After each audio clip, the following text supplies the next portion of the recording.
Great. Thank you so much, everybody, for joining us today for the Elevate Los Angeles section town hall meeting in the evening. Really appreciate. Today we have very distinguished speaker. It's very exciting. So I personally cannot wait. I'm sure you cannot wait either. But before that, we have some simple logistics. For in-person attendee here, the restroom is outside the door of the entrance. You need to wave hands to the librarian to unlock the door for you. Um, the for and also just for information that the library closed at 8. The meeting room is supposed to be closed at 7:30, but they generally kindly allowed us to stay a few more minutes if you want to, chat more with the speaker. And the other thing is during okay, don't come in. So yeah, so if there's a Longdale is very convenient location, very nice room, and thanks a lot to the wonderful Longdale Library. And if you are really hungry to get something, there's a corner burger, just like 30-second walks outside. Just for your information, and for the airway point of view, and for us, Airway, as you know, is a nonprofit professional organization. We are the local chapter, Los Angeles section. Overall, nationally, we have 30,000 members. It's very good for your career. So please consider join us or renew. Um, the We have free high school membership and a free education membership. University membership is $33 per year, and we also have professional, associate, and uh, and those membership for your young professional under 35 years old after graduation, you have 30, 50% discount. LA section has been doing regular event in this Longdale Library, other location. If you want to sign up the mailings, please let us know. We can put the sheet there. You can sign in. Um, Okay, so if you have any question about Airway, please ask me or Dr. Goyo. He is our actually he. One thing we want to congratulate Doctor before he start presentation is actually he was just promoted to the Airway high, very distinguished honor, membership at the level for Airway Fellow. I know he's also a fellow of like other organization, but either way, this is very high top level membership. So first of all, let's congratulate Dr. Vinay Goyong for the EOWA Fellow Class of 2025. So let's congratulate. Yeah! We actually presented him the recognition in 2 weeks ago in the EOWA Los Angeles section awards dinner. But we would like to congratulate him as much as possible. So it's a very top honor, in the society, in the national and international. Um, since we have this great opportunity, and he will learn more from his talk, he will also talk about his life and career a little bit more. I don't want to kind of just repeat the bio that he put online, but just a few short words. He's a technical fellow at Aerospace Corporation. He's a deputy technical fellow at NASA for the Engineering Safety Center Structures. So he's a world expert on space structures. And he's a joint professor of UCLA Mechanical Aero Engineering Department, Airway SME Fellow. He received NASA Exceptional Public Service Medal and also many prestigious awards and from various organizations. So he has a lot of experience, in launch vehicles, hypersonic, spacecraft, aircraft, and design. So he worked with, especially on many aerospace standards for NASA Airway and Space Command. He published over 100 technical papers and co-authored 3 books. So he reviewed boards on NASA, SSC, and NESC. He involved with NASA, SSC, and FAA. So without further ado, let's welcome Dr. Vinay Goyal. Thank you. Thank you, Ken, for putting this event together. I'm privileged and honored to be here and talk to you about why structures fail. I also want to welcome my colleague here, Zach here. So feel free to be part of a speaker opportunity too. Like if you want to add Zach, feel free to do that too. And thanks for those that join online. Thanks to my family that joined me too as well, and a student in the library that decided to join us too. So I hope you enjoy and you get inspired by aerospace stuff. Yeah, so I'm very excited to be here. Why failures in space structures occur is a very, very cool topic. We don't want failures, but from failures, we do learn, so we don't repeat the same mistakes. And so part of this briefing is to give you some examples of how failures have occurred and how we can prevent them, things that we can keep in mind. It's not fully comprehensive, but it does give you some examples to think about. So I hope this subject gets you excited about space. If you're interested in joining AIAA, it's a great organization. I started my career in ASME, but then later on when I joined NASA, I joined AIAA, and I grew quite a bit there because I had a lot of mentors I met, but I also got involved with different organizations. As you can see, Ken has worked hard to put this event together. So thank you, Ken, for doing that. Um, so why failures occur in structures? So we'll not go through my bio here. You've done a great job. Thank you for introducing me. But I do want to say I did grow up in Puerto Rico, um, and my degree is mechanical engineering. So it was mostly focused in power plant systems and heat transfer with fluid dynamics. So it was not much later in my career where I started to learn about aerospace systems, and I find aerospace systems very, very interesting. Here's like four applications you can see that have.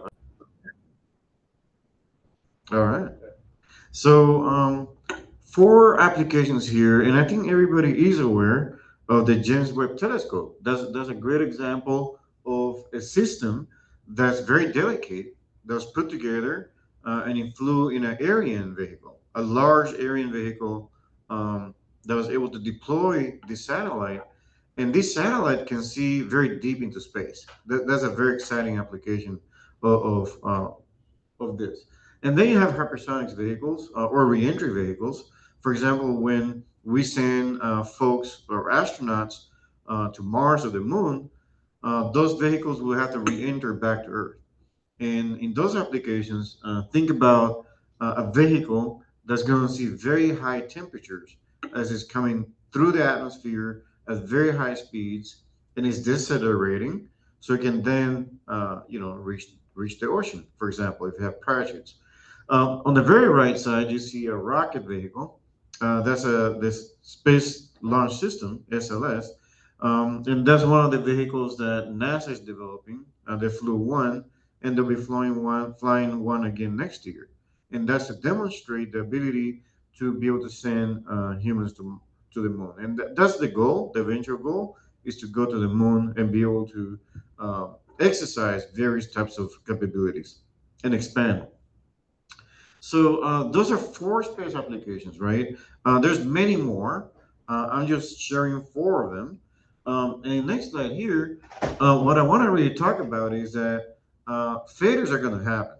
If it's a very cheap application and you can afford losing the vehicle and it doesn't impact life, fine. But there's some applications where it will be expensive to lose the asset. And so for those applications, we try to achieve with the goal, we try to target 100% mission success. We want to be successful. Um, but that's very challenging. Think about these buildings here that you're in. These buildings are very thick. The walls are very thick. The buildings are next door that are very thick. They're very large, but have a lot of mass because they have to survive earthquakes. Um, but when you look at this rocket system here that you see here in the image, those have to fly. So it's not the same thing as this building. That rocket has to fly.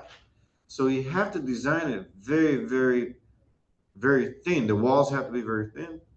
They have to be as light as possible, right? And that puts a lot of stress into the system compared to something that's already designed that's not going to fly, like this building is not going to fly, right? So that rocket here is designed with very small factors of safety. And not only that, just to tell you something, when you try to make something at home, have you experienced the ability of making everything perfect? We try, right? But things are going to go, off once in a while. So technicians who will work on these rockets to make them, they're humans like I am, and we make mistakes. So mistakes will happen, right?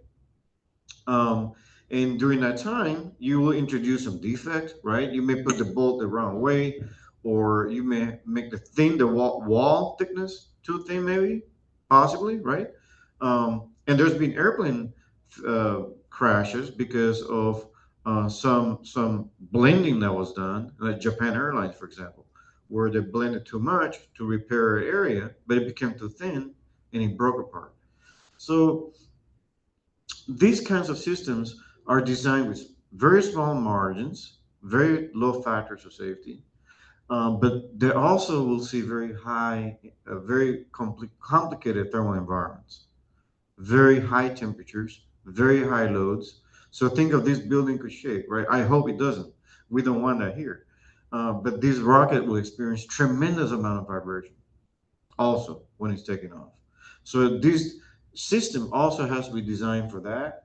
Also has to be designed for very complex failure modes that's going to exhibit. Here on the very right, I don't know if you see that picture with where it says aerodynamic loading and gust loading and maneuvering force.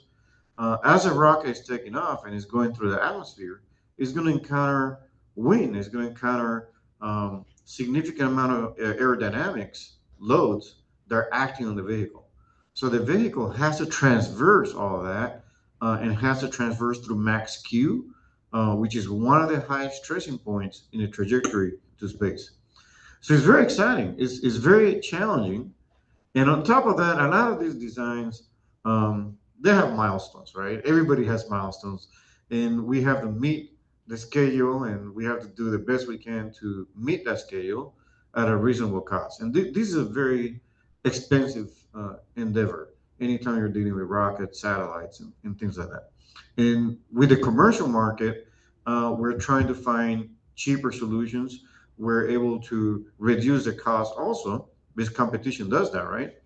But I will say overall, when you look at the whole picture and you look at these applications here, space is hard. It's not something that we can do easily. Now, over time, the beauty of this is over time, we get lessons learned. So we learn from the mistakes that others made, and then we try to take those mistakes and correct them. And as you will see in this presentation, we tend to forget the lesson.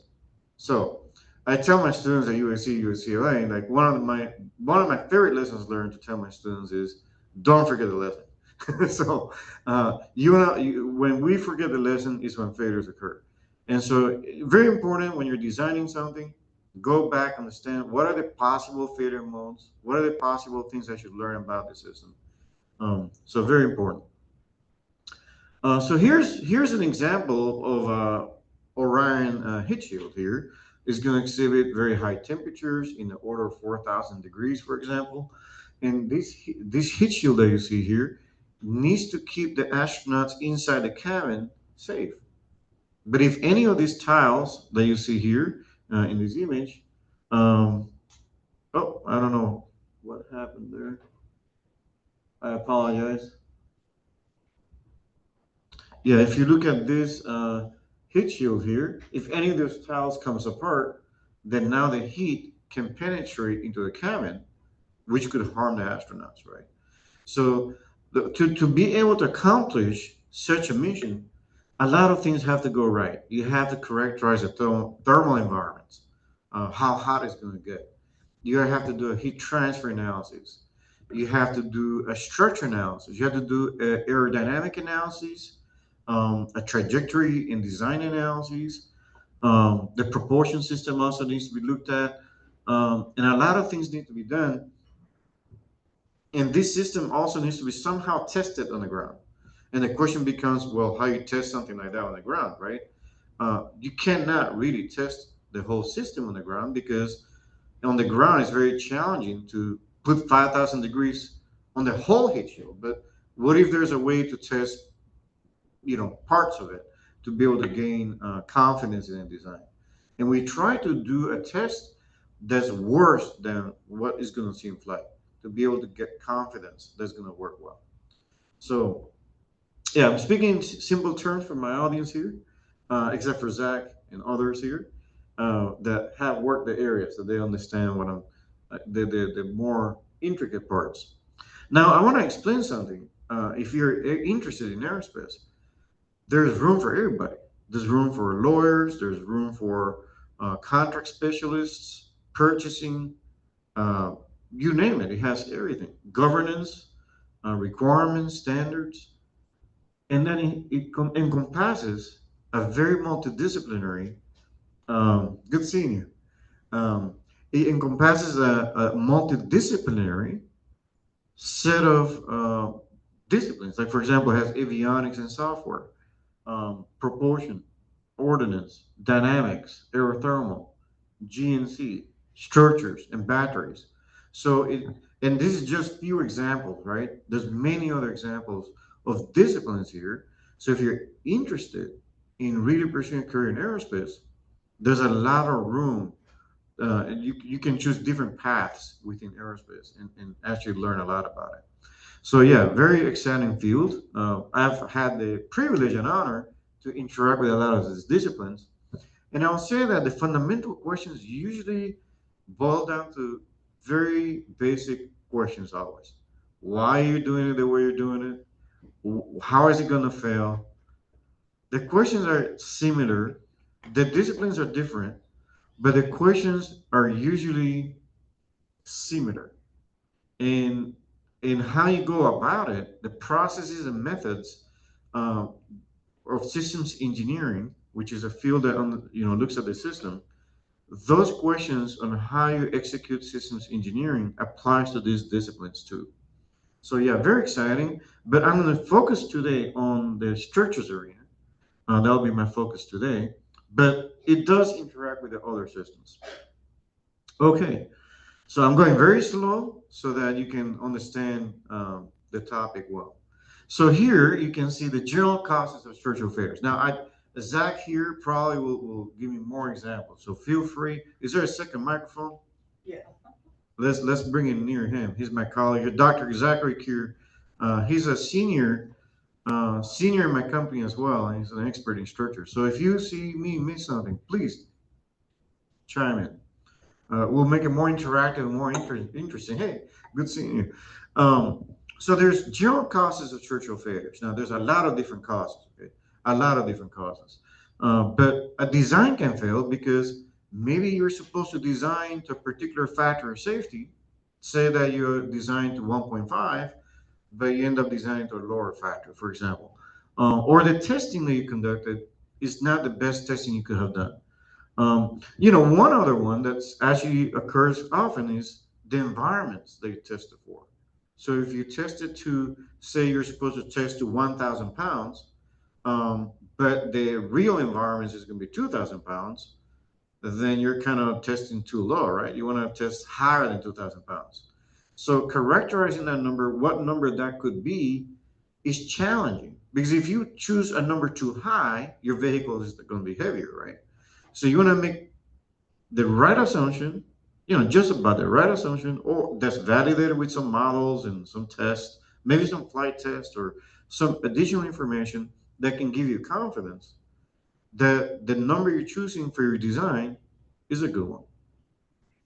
The other thing that can happen that I have seen is that engineers, we put tolerances in the drawings.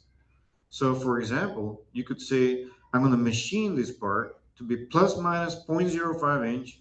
Uh, I want to have it within that range. But it's possible that you exceed that range. So those tolerances could be off. But sometimes those tolerances, I mean, there's guidance on how you select the tolerances. But if there's no good communication between the designer and the technician, on how to select a number, sometimes designers will select out of thin air, and that number has no physical basis, which could be a problem when you're trying to design something. The other thing could happen is that you selected the wrong material. You were supposed to select a material that could be a good one for your design, but that material could be susceptible, say, to corrosion. So maybe that's not a good material. And there's plenty of examples in early aircraft systems where the honeycomb of the sandwich structures will corrode, and they found a different formulation for those types of sandwich structures. During production, I had mentioned this earlier, but there will be manufacturing errors that people, can there will be manufacturing problems, right? The other one could be that, say I'm going to show examples is here, but Zach was supposed to put a bolt in. I don't know if you've gone and put a bolt in your house, but you put a bolt in and you torque it, right? And I'd say, hey, Zach is supposed to be torqued at, 120 pound per inch, whatever, right? A number. But that is not torqued correctly. And so usually an engineer will come in and say, okay, well, that's not torqued properly. Um, so is this good to go? Should we repair it? What should we do about it, right? Can we do some analysis to show it's okay the way it is? Because imagine if a lot of things when you manufacture are going to go not perfectly. So, and the right answer is not always, okay, well, it's not manufactured perfectly, so let's start over. Well, that's not going to work because every time you start over, you're going to make manufacturing errors again. So, the engineer needs to figure out if what you have there is good to go. And this happens in aircraft systems. So, lightning strikes and there's a whole gaping hole in your aircraft. Well, now you have to do a repair on that, right? So, these things will happen.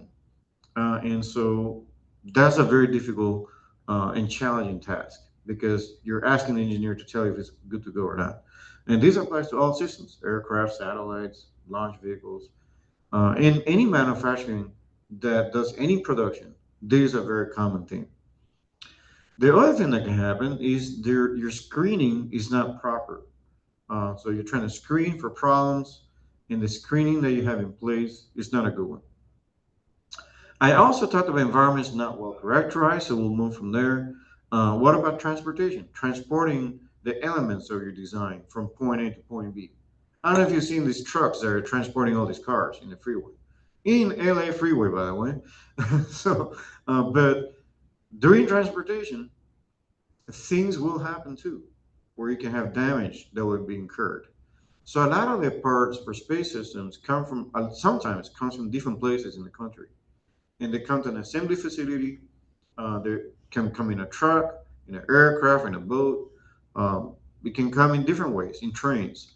So through all those transportation systems, you could incur damage as well.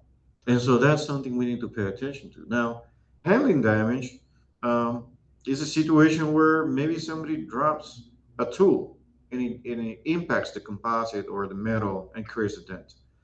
Those are things that are going to happen during the manufacturing process, during the operations. And then on the right hand side, I have examples of failure modes that could occur in a structure. For example, you could fail due to strength, due to fatigue. Fatigue is a situation where you're applying cyclic loading. You cycle it. I don't know if you take an aluminum clip and then bend it back and forth and it breaks. So just like that, fatigue can occur, fracture can occur. Creep is a situation where you apply load over a long period of time and it will rupture. And then you have buckling, which is a situation where and I'll show an example, but buckling is a situation where you apply loads and it buckles. So how does that happen? So have you ever taken a can of Coke and maybe just, kind of compress it and it buckles? So a lot of aircraft, launch vehicles design, they're susceptible to buckling. And that's a failure mode because why? They're thin, very thin walls. And so these thin walls they can buckle, right? The wall can become unstable. Assembly failure modes like bonded joints. I think a lot of you have used adhesive at home, maybe successfully, maybe not unsuccessfully, right? Bolted joints, welds, braces. And then you can have environmental issues. There is examples where composites was put next to an aluminum metal, and there's something called galvanic corrosion, where corrosion can start, uh, can get initiated, and can damage the metal. Yeah, Zach, did I miss? I mean, there's many of them, but if you can throw more. I think you covered most of it, but I think the one thing I might add is, I guess under your like invalid material selection. So a thing that I see pretty often is that, for a lot of the applications you're talking about, they have to operate in a wide range of like temperatures and extreme conditions, and sometimes assuming that a material's behavior at room temperature is going to be the same when it's, at extremely cold temperatures or extremely hot temperatures. And so I've seen that come up a lot of times. That's excellent. Thank you, Zach, for raising that. So yeah, very good points. And so here is one case study. On the right, you can see a. Am I going? So on the very right side, I will try not to take 5 hours. We'll be done, in a reasonable amount of time. I have 10 examples here. I'll explain each of them in like 3 minutes or so. If I'm taking too long, just tell me to hurry up in the audience. Zach, please add that, add more examples if you have on that topic. I'll make sure to slow you down. Okay, sure, perfect.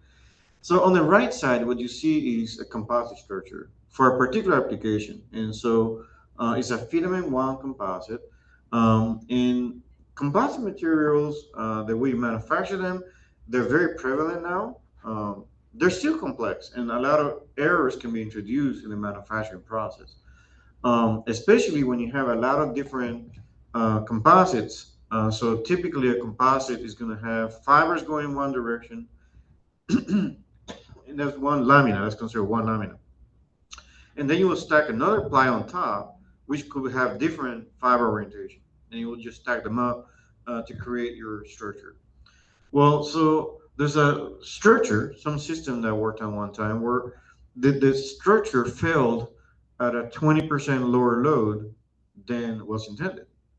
And, I came out of grad school thinking that I knew how to do modeling. Um, I was kind of disappointed. My model was off, everybody's model was also off.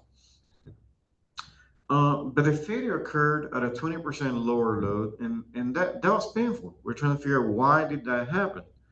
Um, and over a long period of time, maybe over more than 1 year, we're trying to investigate until it occurred to somebody, hey, we should go to the field and maybe check out the ply angles that were used to build it up.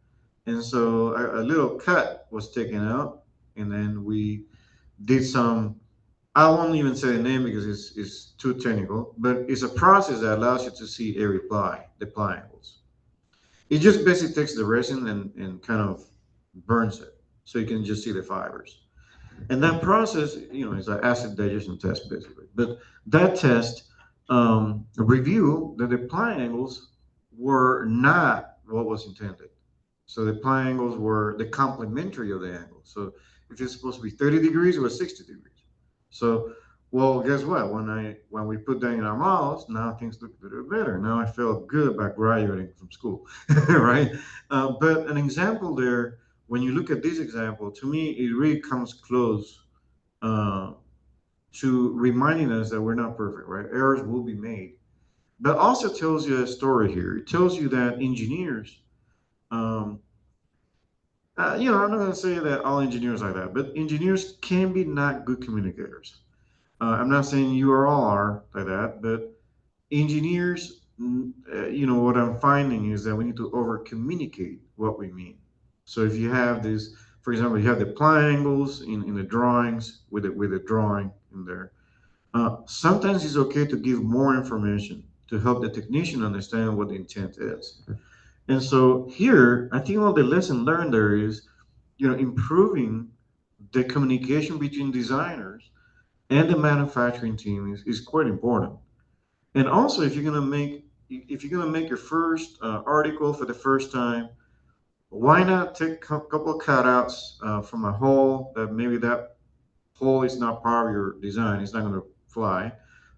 It's an access cover. So why not take that and look at the plies to see if they make sense? Are those the ones you intended?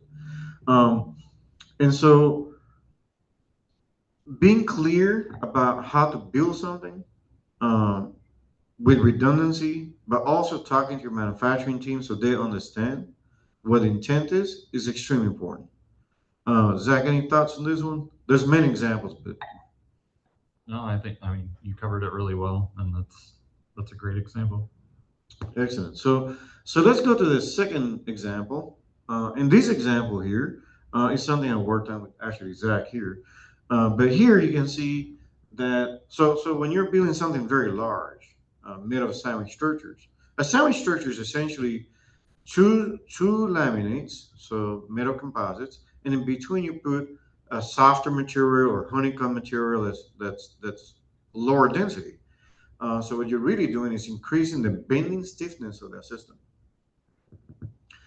So when you manufacture large-scale sandwich structures, you have to bring the pieces together. And so that a lot of times you cannot make it continuous. So you have to bring two sides of that. You can see that in yellow. It doesn't look yellow in real life. That's a color I selected. But it could be two honeycombs or foam or something.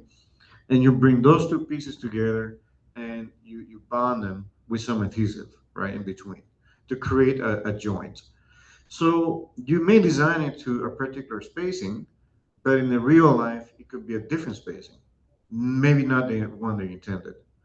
So this one to me is not a manufacturing error because I feel like you're kind of stuck. Like sometimes you're putting it together, you're doing the best you can to get the product out, right? You can try really hard, not to make an error, but there'll be a deviation eventually.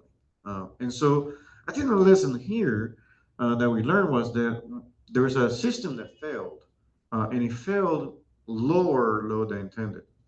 And so when we look closer into it, we found that if you made it thicker, that joint, that adhesive joint that's blue, the strength will be reduced. So we were able to find why that was happening.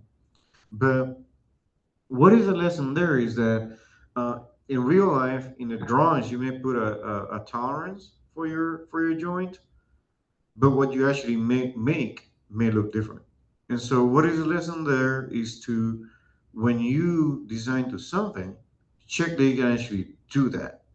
Because if you cannot get to that state, then perhaps you should understand what the limitations of the design are. Um, Secondly, and that's to substantiate, you want to substantiate the tolerances of the design. And you also want to verify that whatever build you created, you want to look at that to look at what kind of tolerances manifested in there. Zach, anything on this one? Well, just that even if you verify that you can manufacture it, just making sure that you can that you understand what the impact is from those different, the variation that you're allowing for, and making sure that you understand if it's going to reduce your strength in the hardware. Excellent point. So, for example, if that joint was designed to be zero point 0.1 inch and it came out to be zero point 0.2 inch, I think what Zach is saying here is we should test it to whatever the highest nominal, abnormal situation is.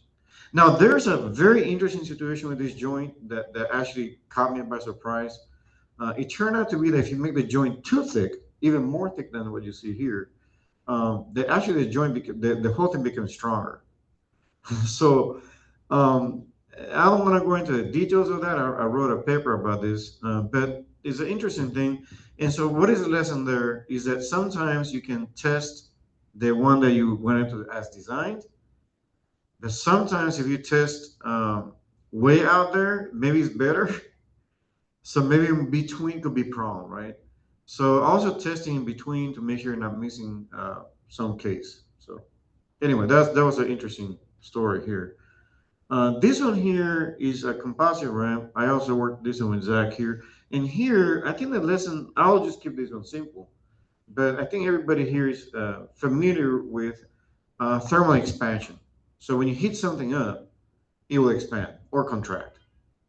So most materials you put heat and they'll expand. You put colder temperatures, it will contract. Some materials, like composites, don't contract or expand as much as other materials. So when you bond a composite to a foam, in this case, a foam can expand a lot and contract a lot. The composite doesn't do it as much. So in this case, during the manufacturing process, we found that the foam, uh, there's a lot of residual stress that got introduced because when you cure something, it hardens at a higher temperature.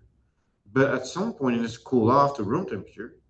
So because the composite doesn't want to move very much, the foam wants to cool off from 180 degrees, say, then it wants to contract, but it can't.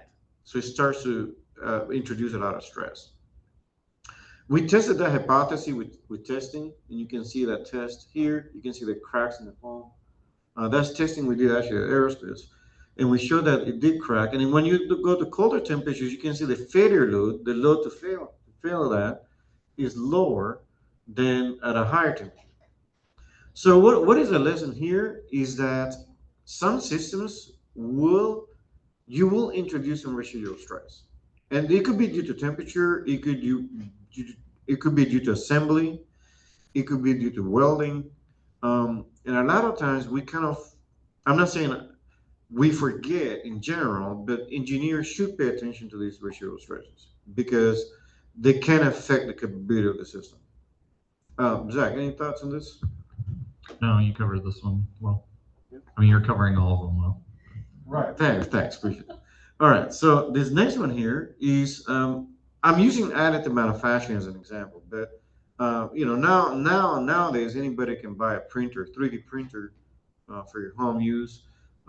So basically, you're depositing a layer by layer, um, and then it's solidifying to create a 3D structure.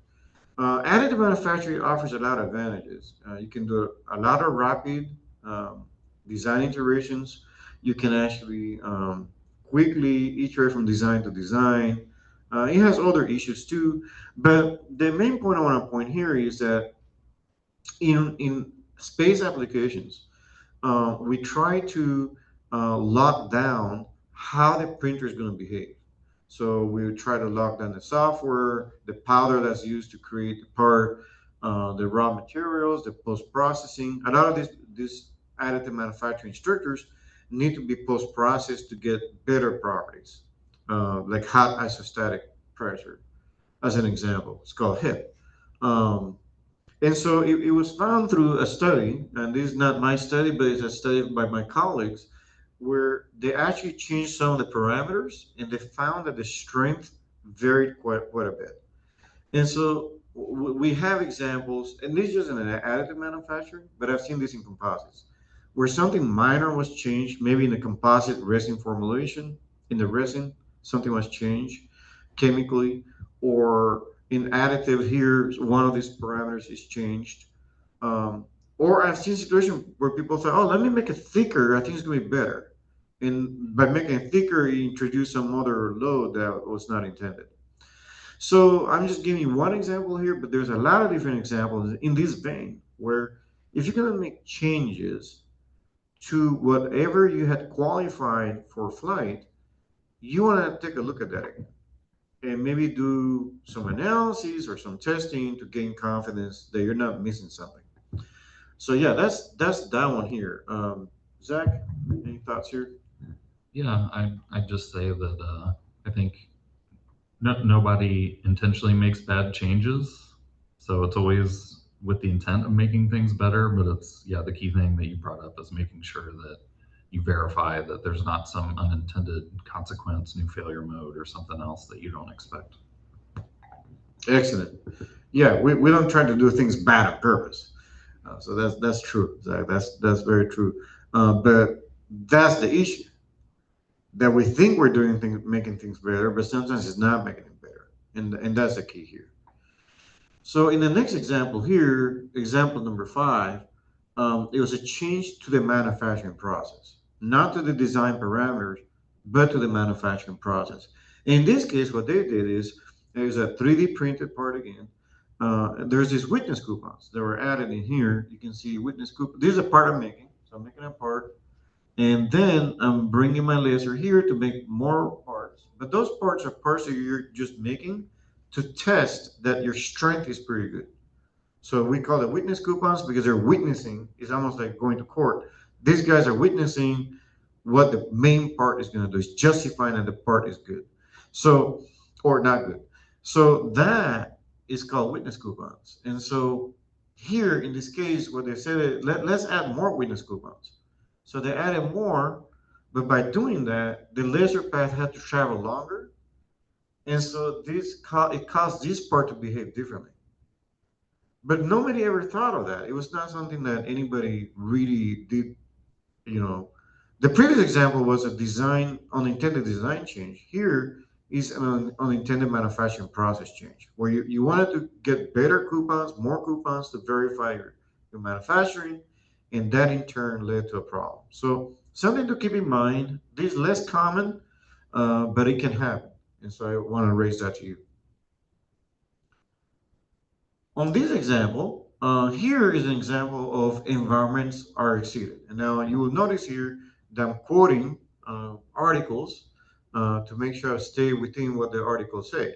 But this is a very simple story, right? This new Shepard mission had an anomaly. There's no humans on this one. It was a flight that took place.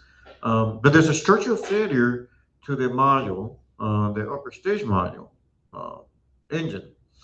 And that's because they found through the investigation, through tremendous amount of investigations, that the nozzle had experienced higher temperatures than they had designed it for. And so this is an example of where environments are higher than what you had expected. And so your testing was based on one set of parameters, but in real life is a higher temperature. So what is the lesson learned here is really try to understand environments, um, execute. You want to create a qualification test.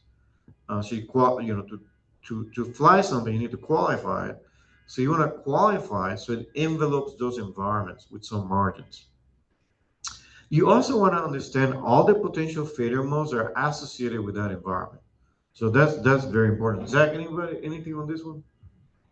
No, nothing on this one. Okay, this one is another situation, and again, I'm going to stay with the articles here, right? This is not, uh, I'll just keep it to what the article talks about. But here, the incorrect factor safety was used for a process sensitive part. So this part was designed to a particular factor safety, but it turned out that it was process sensitive. And so it failed during flight environments. It was a strut, and Elon Musk talks about it in the article too, and it caused the vehicle to blow up. I won't go into the details on how that happened, just to keep it sanitized on what this says. But the important thing here is that when you're designing structures, and those structures are process sensitive, you may want to understand how those variabilities are considered in the design. If those variabilities are not considered elsewhere, one approach that folks have used in industry is to use a higher factor of safety. It turned out to be that um, it could be very well be that the factor of safety you choose is not even the right one. But the important thing is that whatever approach you use, whether you're considering this through your allowables, we call them allowables, or your factor safety, that you fully understand the variability of materials that are process sensitive. What are some materials that are that? That could be castings, composites, structures. They can have a lot of variability. Additive manufacturing could have. They have done quite a bit of work to improve how you make those, uh, creating very low types of variability. So that's very good. But it still happens where you can have variability. Welds, like welding. Yeah, I don't know if you weld it at home or you watch people weld, but that process does not look very repeatable at times. And it's manufacturing, it could be person dependent. Who is helping? Who is the technician doing it? Bonding at home. If you bond anything at home and it falls apart, it depends how well you prepare the surface. You clean the surface. Those very principles apply to aerospace structures. We use bonded joints. If you don't clean the surface, or if there's any lint or any fat or particles from falling on it, it's not going to bond well. But there's also that's the black and white, right? It either didn't work or it works. But there's also that gray area where maybe it's going to work. So it's somewhere in between. Those are the hardest ones to find because the perfect bond, great. But if it's less than perfect bond and you didn't design it to that level, to try to figure out whether is not, to try to figure out whether there's a problem with it is difficult. So we use something called proof testing, but not everything is proof tested to substantiate that manufacturing process. So yeah, this what I talk about is that um, finding ways to substantiate process sensitive parts is very important in the design phase, but also in the production phase. So and that applies to welds, braces, all kinds of systems. Any thoughts there? I, I think you covered it really well. Excellent. I feel like I have a judge here telling me, I'm doing good. 1 out of 10. Thank you. I'll start holding up the scorecards now. All right. Um, so very next one here is operating outside of the design intent. This is different from the previous example. The previous example is that you did not understand the environments. That's different. This example is that you know what the environments are because you designed it to that, but you intentionally um, flew it outside of the bounds of qualification. That's a different story, right? So what this is a Space Shuttle Columbia, sorry, Space Shuttle Challenger. Um, and this in 1986, this unfortunately this shuttle system uh, broke apart during ascent, and it was a solid rocket motors. There's seals that prevent hot gases from the propellants inside the motor case from escaping to the outside. So what happened there? So I don't know if you ever had. Do you guys have coffee cups at home where you can see a little rubber seal, right? I'm not saying it's the same type of rubber seal. It's different. But these rubber seals, in this case, is an O-ring. They tend to be very malleable at warmer temperatures and a little bit more inflexible at colder temperatures. Well, it turns out that all the testing that was done at the qualified environments they wanted to fly to, which was at warmer temperatures.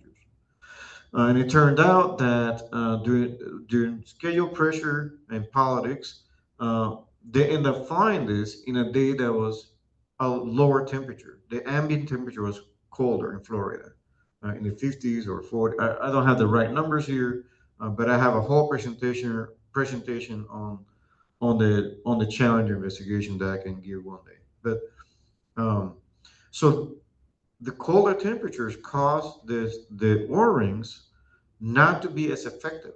So the gas could now escape through that joint and cause a failure to occur. So the failure occurred due to that. And the astronauts were lost. So, by the way, they have redundant seals. So they had two of them. But what good does it make if both behave inflexibly? They're not doing what they're supposed to do, right? Um, so in this lesson learned, it's important that if you're going to define some qualification limits and you understand the environments, in this case, you do understand them, you try to, I mean, not try, you should stay within that qualified bound, unless you have good arguments for flying outside of that bound, which could be analysis, testing, or inspections. The other thing here about this investigation that came out is improving the communications from engineers to managers and decision makers. It was found that engineers, the way they're communicating was not in a way that people could understand and make decisions. But also the culture was also, I don't want to go into that too much, but there's a whole report about this investigation. I'll just stick to the points I want to convey. But there's other things that could have been improved regarding safety culture. And then at the bottom there, you can see design redundancy, which is what I just talked about. Redundant. You may think I have redundancy, and that's going to help me. because I have an extra O-ring, or I have an extra bolt, or I have an extra, design feature. Oh, I can be a little bit more loose because I have an extra bolt, or I have an extra thing. But you need to understand the fatal most effects and analysis. Understand what will happen if I have a failure that could manifest. Does it impact every bolt? Does it impact, maybe it impacts this bolt but not the other ones? So understanding the full scope and understanding what you're doing when you're making those decisions is so important. So anyway, that's the story here. Zach, anything on this? Just to emphasize what you were saying with the communication. I mean, I think that's really a key thing, and it comes from both sides in terms of making sure that people are trying to, like you said earlier, over communicate and make sure that they're clear in the message that they're giving, and then also trying to ask questions and make sure that when you're listening to other people that you understand what they're talking about too. So yeah, I think to me that's a really big takeaway from this too. Yes, there's a question online about. So let me go through this, and then I'll go back to case three to answer that question. So there's a question online. I'll answer it in a second here. Thank you, Zach. Appreciate it. So one or two more, and I promise I'm almost done, and then I'll wrap up with two slides, and then I'll answer some questions. Okay. So here is case study 9. On the very top right, you see a aircraft that has all kinds of buckling in the aircraft. Now I have examples that I show to my students, where you can see buckling in different airplanes, Airbus and Boeing. So why will this buckling occur? It occurs because you apply load, and the structural system loses stability, kind of like a can of cone, a can that you compress with your foot, and it loses stability. The very same way an aircraft launch vehicle could experience such a unstable behavior. So the story here is that, and I want to talk about cicadas for a second. This is amazing. So these bugs here, I don't know if you can see this, but this is my favorite bug. This bug is amazing. So what these bugs do, they have ribs in the back. And I don't know if you ever heard cicadas. The cicadas come out in prime number years. So that's another thing that's incredible to me. They come in year number 3, 7, uh, you know, 11, and so 13, 17. And investigators or biologists have found that these creatures, because they have a very low, very short time span in living, so their living days could be not very long. In fact, when they mate, right after they can pass. So in reality, they're short. They're very short lived. So somehow their DNA was programmed to come out this in a way. I mean, we're still trying to figure out how to generate prime numbers as humans, and that's embedded in the insect themselves. Now you say, what does it have to do with buckling? Well, it has to do with buckling because the noise they hear them do. So when they're making noise, the clack clack clack clack that you hear is their ribs buckling. So their ribs buckle back and forth, which is what makes the noise to attract their opposing mate, so they can mate. And then once they mate, they're dead. So, but it's amazing because buckling occurs in nature too, and it's incredible how prime numbers, buckling, and biology are all connected in that cicada. Anyway, I went off tangent a little bit, but I had to do it because when it comes to buckling, it's exciting to talk about cicadas. I like math, and I like structures, and I like aerospace engineering. So they all connect with that cicada there. And I like prime numbers. That's important.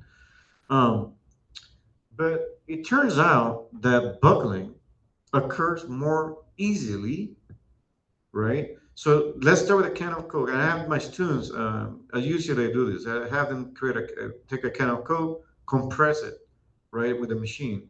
You can do it with your foot, but I want them to measure the load that it takes to compress and buckle it.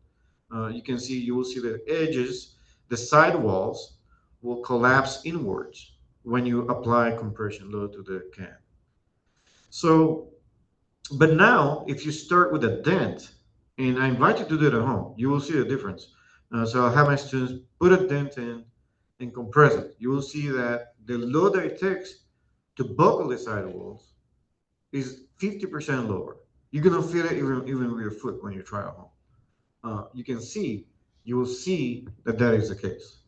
So I guess the lesson here is that when it comes to aircraft and launch vehicles and anything that's thin, that's a cylinder, will be buckling sensitive. And it's going to be sensitive to imperfections in the wall, like dents or things like that. So analysis and testing is required to really validate these kinds of behaviors. Now, the real reason I'm showing this lesson is because I like cicadas. That's the only reason I'm showing this case study. But buckling has happened in aircraft, has happened in many systems, and it's one of the fatal modes that are it's poorly understood. Um, and in some cases where imperfections may not matter, manufacturing defects don't matter. In some other cases, do matter, and they tend to be a cylinder. They're thin walled under compression. And lesson number 10. The lesson 10 I want to pass along to you is don't forget the lesson learned. Right, it's my favorite lesson I teach my students. This one I like very much because this particular failure, where you have a sandwich construction, and a sandwich construction is using satellites, launch vehicles, and is using aircraft and marine structures. The idea of pressure getting trapped in the core between the face sheets is, is, is something that has been known for a long time, ever since sandwich structures have been used. But it turns out that during ascent environments, when you manufacture something here in ground level, there'll be a certain pressure, call it 14.7 psi here in Earth, right? But when the structure ascends to space or ascends to 40,000 feet, if you're in an airplane, there'll be a pressure differential that occurs because the outside pressure is dropping, but the pressure inside stays about the same if the pressure cannot escape. As an example, I'm oversimplifying the story here, but the point is that there's examples of fairings, there's examples of satellite panels, examples of even the ISS had a radiator panel that came apart due to pressure. Airbus, there's an example here of an airplane that lost its rudder. Many examples like that, actually, more than 20. Um, and you can see, I work with a FAA and CMS 17, that group, to come up with a way of making these types of things uh, safer. So we're working to substantiate these kinds of designs. But the point here is that actually the point of this story has nothing to do with invented honeycomb structure. The point of this story, or trap pressure, the point of this story is that this failure has happened so many times and it keeps repeating itself. It doesn't stop. And so why I say this is lesson 10, this number 10, case study 10 is don't forget the lesson. So when you're designing something, try to find all the failure modes, study, go to free advertising for the London library. Go to the library and say, hey, what are the failure modes that can occur in this structure? What are the kinds of things that could happen? Let me go back and look at that and make sure that you have design against those problems, right? But this is a common failure mode that has been missed over and over and over and continues to occur. And so I just want to share that with you because it's interesting, but also it has happened many, many times. And I have an example. I have a paper I've written. If you're interested, towards the end, I can tell you where to find the paper. But I have over 100 examples of these occurring across many systems. So how can you, I don't want to go through this slide too perfectly. I want to keep it very high level, but how can you increase mission success? You increase mission success by really understanding all the failure modes of the system. We call that failure modes effects analysis. And then you design testing to go and guard against those failure modes. But to do that, you need to have testing. You have to have the environments defined well. You have to have a whole range of considerations to be able to execute a test that gives, or analysis that gives you the confidence that whatever you design is appropriate. Now that's during the design phase, and that covers the top here, right? You want to make something that's reliable, but then you want to make something that can be produced over time, that's consistent, that can produce reliable manufacturing over time, that can be robust to technicians, for example, technicians changing. You want to be able to validate the production phase also. So that means having to do audits, making sure that your production facility is free of fog, for example. It could be an example. Uh, Making sure you have good screening criteria to screen problems so that, not like I said before, manufacturing errors will occur. But if I can minimize them by applying corrective action over time, those should drop over time, not increase. If they're increasing, you have a systems engineering problem in your facility. So the top is to establish a very robust design. The bottom box here is to ensure that you've done everything you can so over time the deficiencies decrease and your production process becomes more robust. And so when I talk about production, I think of three pillars in honor of you, pillars. The first pillar is ensuring they have lean manufacturing principles. So in manufacturing facilities, there will be waste. There's something called cycle times. You want to make sure that you're optimal, that you're robust in your processes, so that the cost can be kept at a lower range. So lean manufacturing is very important. Um, but the second pillar there is to ensure safety of the personnel working in the facility, to ensure that you're not harming folks, but also you're not causing failures, that could harm somebody in the facility. So those are very two important pillars. But the third one that is so important when it comes to manufacturing is good systems engineering in how you execute that production phase to ensure that over time you're robust to any issues that may come up during that phase. And really, what happens here in the production phase is that guards come off a little bit after you see the design is going great, the first 20 production articles are great. That's time to start watching because we want to cut cost and we want to cut any fat from the lean manufacturing process using lean manufacturing principles, but that can then introduce some problems down the road. So very important to keep track of that. So here is a reminder. This is a slide to remind you that for, let's say, a launch vehicle, um, it takes a lot of disciplines. It takes a lot of disciplines, a lot of engineering, a lot of work that goes into ensuring that these things work very well. So yeah, that's the talk. I wanted to thank you for attending. I was trying to make it digestible for folks that go to high school or things like that. And thanks for Zach contributing to my talk too. Any questions?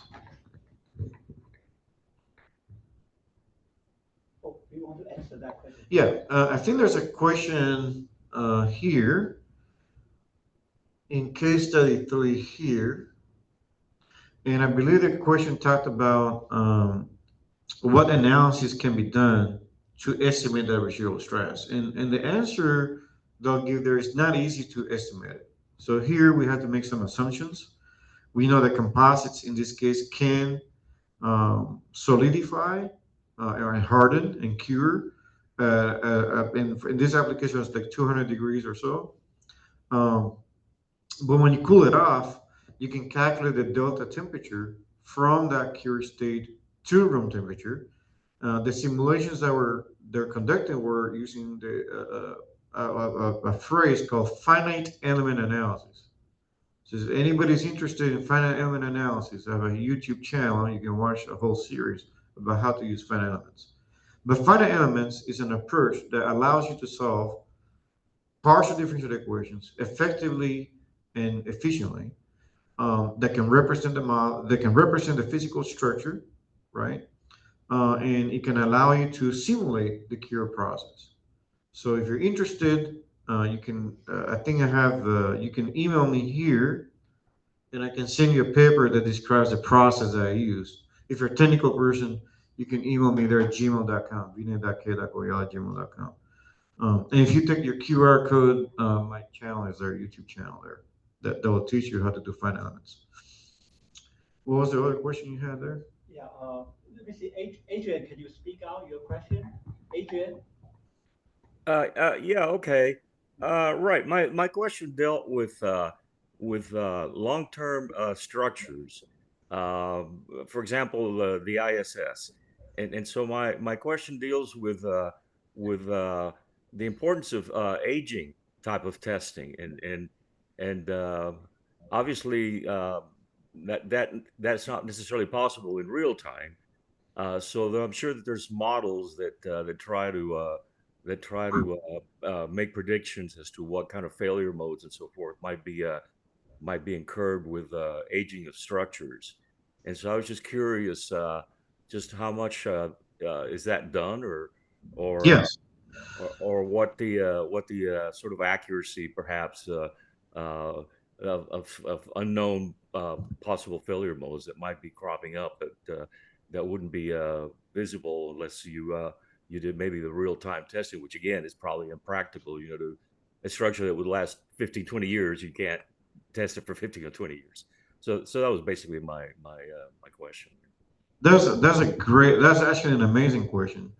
So let me explain the question again for folks, just in case it was not clear. But the question is, there's a lot of structures that may be subjected to high pressures or high stresses or high, it could be radiation or atomic oxygen if you're in low Earth orbit. It could be something that you're applying over a long period of time. And the question is how you test for an environment that's constantly applied over a long period of time. Like one of the things we want to do is go to Mars or to the moon and have a long-term habitat in those areas. Well, you may have to have systems that are subjected to very harsh space environments over a long period of time, which could cause degradation of if of polymers, if it's metal, maybe atomic oxygen. Could be a lot of different things that could cause degradation due to long-term exposure. Could be pressure, could be radiation, and so forth. So one of the things that we try to do, and I'll use an example of a pressure vessel for now, and I'll expand to other areas. But if you have a pressure vessel, one of the approaches that, for example, the Department of Transportation has used is to use a higher factor of safety. So you use a factor close to 3 or 4, and you do some amount of testing. We call it accelerated testing. So you do some amount of testing to see that if I apply a high pressure, even a higher pressure, how long will it take for it to break? So such testing is done. It's called stress rupture testing, and you'll be surprised that uh, when you go around here in Earth, scuba diving or whatever it is, those bottles are pressurized over a long period of time sometimes. So, but because they're rated to a very high pressure compared to what they operate to, that gives you enough margin to feel comfortable. Now, let me move to other applications. Like, let's choose an application like polymers that could be subjected to radiation environments, which can then damage the resin or the polymer. So, in that case, they will do radiation testing. And what they do, they apply margins, they do long term testing, but they do accelerated testing, and the way they do that is by applying a dose of radiation that say, I'll just make up a number now, but if you're interested in giving papers on this, maybe double the radiation. But the idea here is that you're right. You can, I mean, that's a great question because we're dealing with this now. I mean, Zach knows this. We're looking at ways of testing smartly for things that are going to be exposed for a long period of time. But what we do today is we try to do accelerated testing. the best we can. And you're right, it's not very accurate. In some cases, the creep will apply a factor 10 on time because we don't have enough data that can take us that far out. But the processes have worked well, and I believe that when you augment it with inspections, um, especially we're going to do long-term habitats to the moon and Mars, applying inspections, interval inspections, can also help extend the life of the system. And some systems are even considering installing structural health monitoring embedded in the design. So say you could have a strain gauge that's applied at the beginning of the manufacturing and it will stay on for a long period of time to measure any changes. That's something that occurs today in bridges in Los Angeles. We have bridges today that uh, have techniques to measure the strains as you drive across a bridge. The bridge is instrumented, and they will then send a signal trying to say, okay, there's some cracking occurring because we can see some changes. So we're looking at approaches like this also apply to space systems. But you're completely right. This is one of the hardest areas to really tackle, and it's a great area of research. So if you're a student looking to dive into the field, this is a perfect, very good area of research. And now they're even looking at machine learning, adding that to that. So combining the two. Zach, you have any thoughts on this? I, excellent question, and yeah, I don't really have much to add. Vinay, you're doing such a great job. There's nothing left for me to add. Oh, thank you, man. I feel honored that you would say so. Adrian, are you happy with the response there? Yeah, that's a general, I guess, sort of approaches. I was thinking in terms of, for example, I know lately there's been discussion about the aging of the International Space Station and how some stress cracking might be occurring and so Yeah, forth. And so, I was trying to avoid answering that direct question because I'm involved in the investigation. So oh, I see. Okay, so that's I wanna maybe just keep it to whatever is in the news. a corporate policy. Okay, well, that's the thing that brought it to mind, and I was just thinking But in the future for long, as you said, long-term missions, as you said, like to Mars, that's going to require years. So just what kind of predictive value maybe some models would have for estimating lifetimes and so forth. So, but yeah, that's you can't answer the question. I was aware, for example, of your example in bridges and so forth of embedded sensors to determine stresses and so forth. So that's one approach that I know has been used on structures here on Earth that are designed for very long term of lifetimes. But no, I was just curious, just to how important that was in the engineering aspect of spacecraft and so forth. But it's extremely important, especially for long-term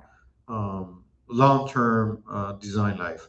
Zach, Yeah, Vinay, I was actually gonna prompt you to add a little bit more. I was gonna ask if you can talk a little bit more or expand a little bit on the accelerated testing. Like, what are some examples of the types of testing that they do?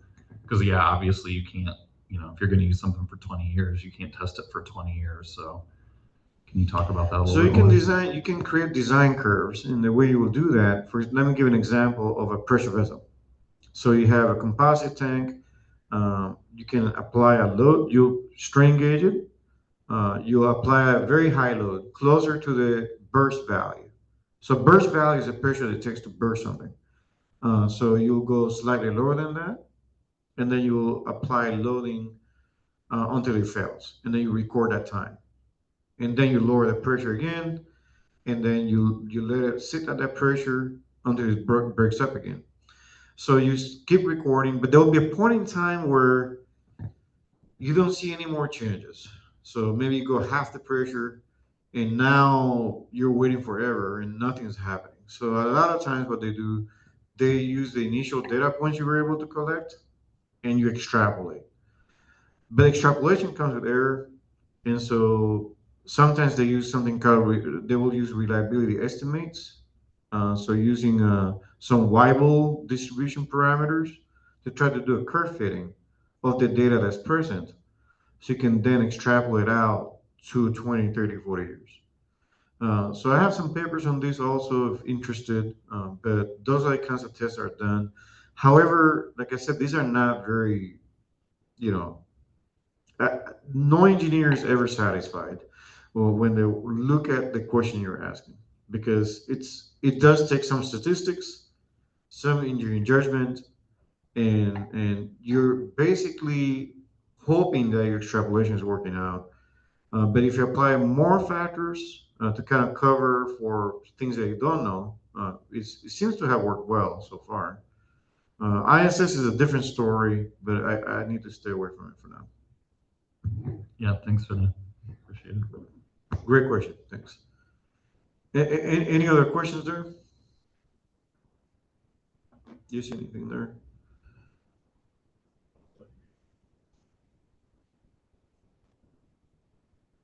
For Byron, was just the same to, there's John asked if the slide can be shared. Yeah, the slide, Or is approved? I approved it for public release. Yeah, Okay, so can share with attendees. yeah, that's fine. Okay, Okay, thank you so much for attending. I don't know if there's another event after this, networking, basically? yeah, definitely. Yeah. Okay, cool. Thank you all for attending. And yeah, have a good night.